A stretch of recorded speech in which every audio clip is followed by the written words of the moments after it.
Balang araw, makatungtong din ako sa kolehiyo.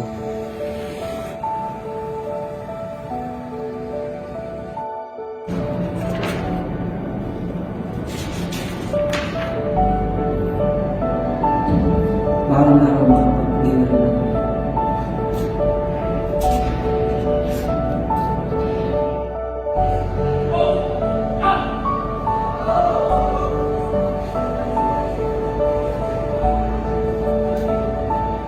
Ngayon, ako ay mag-aaral na sa kolehiyo.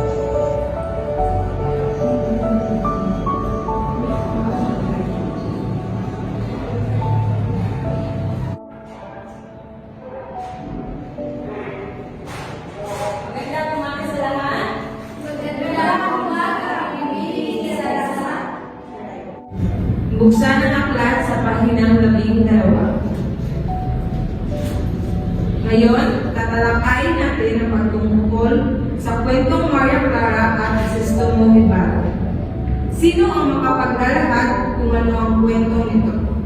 Ginoong Jose, pwede mo ba ang ilahan? Ang kwento ni Maria Clara at Ibarra ay isang mahalagang bahagi ng nobelang Nolitang Hiring ni Celsa. Si Maria Clara ay isang magandang dalaga na anak ng mayamang pamilya. Sa pagpapatuloy niya. At dito, tatapos ang ating klase. At susunod po ulit. Paalam.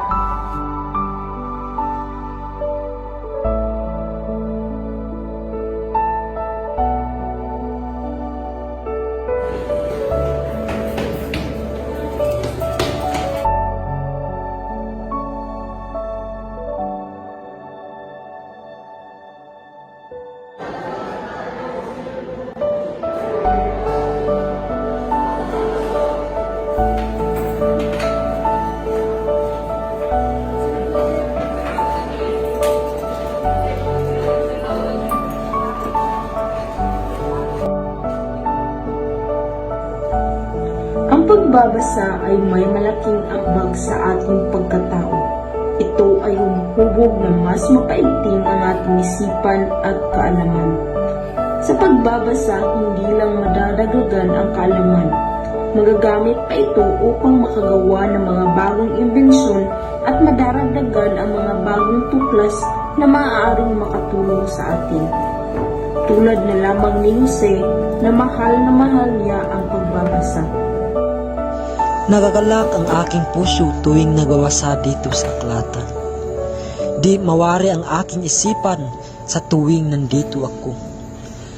Mas lalong nadagdagan ang aking kaalaman at mas bibihasa ako sa mga bagay na hindi ko pa alam.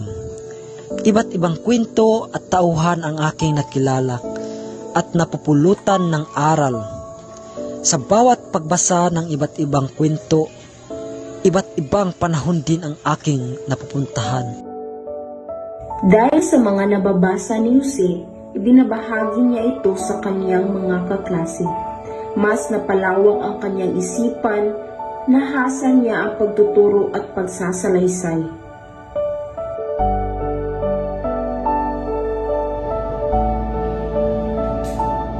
At hindi namamalayan ng panahon, unti-unti na niyang napagtagumpayan ang mga nabuo niyang pangarap. Sa kaniyang pagtsatsaga, paniniwala at pangarap, nakapagtapos siya ng kolehiyo sa paaralan ng Socotec Southway College bilang isang guro. Hindi imposibleng mangarap sa buhay. Patuloy kang mangarap kahit anumang pagsubok ang darating. Sa pagbabasa, naging daan ito upang ang pangarap ni Jose ay naging pagdiriwang.